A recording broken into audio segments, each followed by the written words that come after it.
Bollywood actor Saif Ali Khan पर हुए हमले को करीब करीब 48 घंटे होने को आए हैं।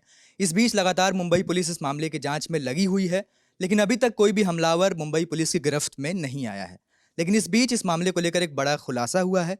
इस खुलासे की बुनियाद है एक सीसीटीवी वीडियो। इस सीसीटीवी वीडियो से हमें क्या कुछ पता चल सकता है, इससे हम क्या कुछ जानकारियां इकट्ठी कर सकते हैं। हमारे साथ हैं हमारे साथी अभिषेक, आपको बताएंगे इस सीसीटीवी वीडियो के बारे में और क्या कुछ पता हमें चल सकता है इससे। देखिए, पहले दिन से तमाम सीसीटीवी फुटेज सामने आ रहे हैं लगातार। इसी कड़ी में एक और सीसीटीवी से एक तस्वीर इस बार सामने आई है, जो इस समय आप अपनी स्क्रीन पर देख भी सकते हैं। ये तस्वीर हमले जो जिस रात हमला हुआ था उसकी अगली सुबह यानी 16 तारीख की सुबह की बताई जा रही है। जगह है बांद्रा का रेलवे स्टेशन, उसके पास की ये तस्वीर बताई जा रही है। और इसमें जो व्यक्ति दिख रहा है ये कथित तौर पे वही आरोपी है, वही हमलावर है जो 16 तारीख की रात में 16 तारीख की तड़के सुबह 15 तारीख की रात में सैफ अली खान के घर में दाखिल हुआ था। इसके आधार पर यह दावा किया जा रहा है कि जो हमलावर था वो रात में घर में गया, उसने घटना को अंजाम दिया, वहाँ से निकला और फिर बांद्रा के रेलवे स्टेशन पर पहुंचा, वहाँ से लोकल पकड़ी और कहीं और गया। एक जो बात इसमें ध्यान देने वाली है वो ये कि घर का जो सीसीटीवी है उसमें ये शख्स अलग कपड़ों में दिख रहा है, और ये स्टेशन के बाहर का जो सीसीटीवी बताया जा रहा है कथित तौर पर वहाँ का है, उसमें ये व्यक्ति अलग कपड़े पहने हुए हैं। यानी कपड़े बदल लिए हैं इन दोनों हाँ, सीसीटीवी के तो इस बीच। आधार पर ये कयास लगाए जा रहे हैं कि क्या ये एक शातिर किस्म की हरकत है, क्या इरादतन वो व्यक्ति वहाँ गया, फिर उसने घटना को अंजाम दिया, बाहर आया, ट्रेन पकड़ता है, स्टेशन के पास आता है, इस दौरान कपड़े भी बदल लेता है। एक बात ये भी कही जा रही है कि कुछ सीसीटीवी फुटेज जो उस प्रेमाइसेस के हैं जहाँ सैफ अली खान रहते हैं, उसमें ये कैप भी लगाया था, पहले अपना सर ढकने के लिए एक कैप लगा रखी थी, वो कैप भी बाद में उसने उतार दी।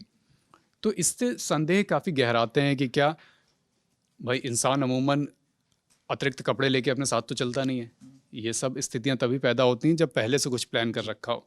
इसी आधार पे ये सारी घटना चोरी से क्या अलग भी कोई इसमें एंगल है, इन कोई सब और मकसद था। हाँ, तो जो पहले दिन से ही कयास लगाए जा रहे हैं, जिस दिशा में भी जांच चल भी रही है, कुछ पुष्ट रूप से अभी सामने नहीं आया है, तो ये भी उन्हीं बातों में, उन्हीं संदेह में एक एंगल इस आधार पर भी जुड़ रहा है।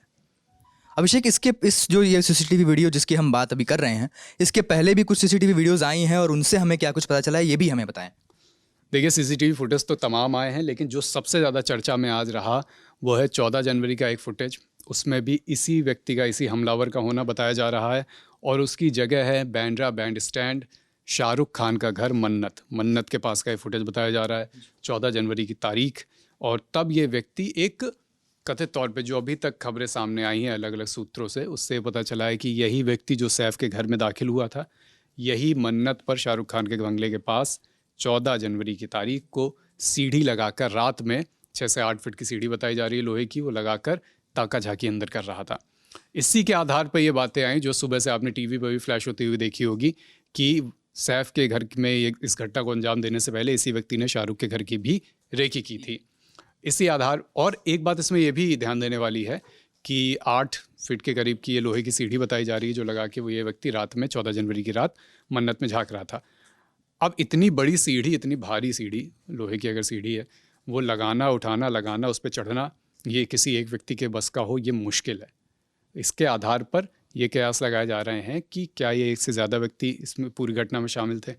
तो ये वो तमाम एंगल हैं जिनकी पुलिस जांच कर रही है, जो उसने अपनी जांच प्रक्रिया में ये सारे एंगल जोड़ रखे हैं, और इसके लिए 20 से ज़्यादा टीमें भी गठित कर दी गई हैं। तो आप समझ सकते हैं कि इंटेंसिटी इस मामले की और कितने एंगल इसमें निकल रहे हैं, उसके आधार पर ही इतनी ज़्यादा टीमें गठित की गई हैं, और सब टीमें इस समय जांच में लगी हैं। हालांकि कोई अभी ठोस बात सामने नहीं आई है, कोई पकड़ा भी नहीं गया है।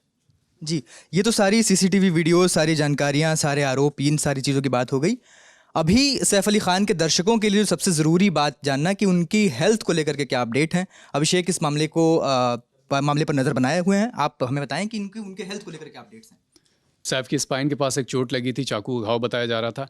खास बात इसमें ये आज जानकारियाँ डॉक्टरों के हवाले से ही सामने आई, लीलावती हॉस्पिटल के डॉक्टरों के हवाले से, कि जो घाव था वो उनकी स्पाइन से 2 मिलीमीटर की दूरी पर था।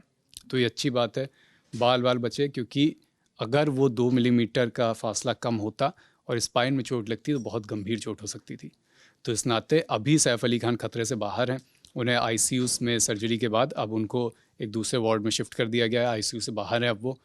जो चोट स्पाइन के पास लगी है वो ऑब्वियसली गंभीर तो है, लेकिन स्पाइन को डैमेज, रीढ़ की हड्डी को डैमेज नहीं हुआ है, ऐसा डॉक्टरों ने बताया, और जल्दी रिकवर भी करेंगे सैफ अली खान।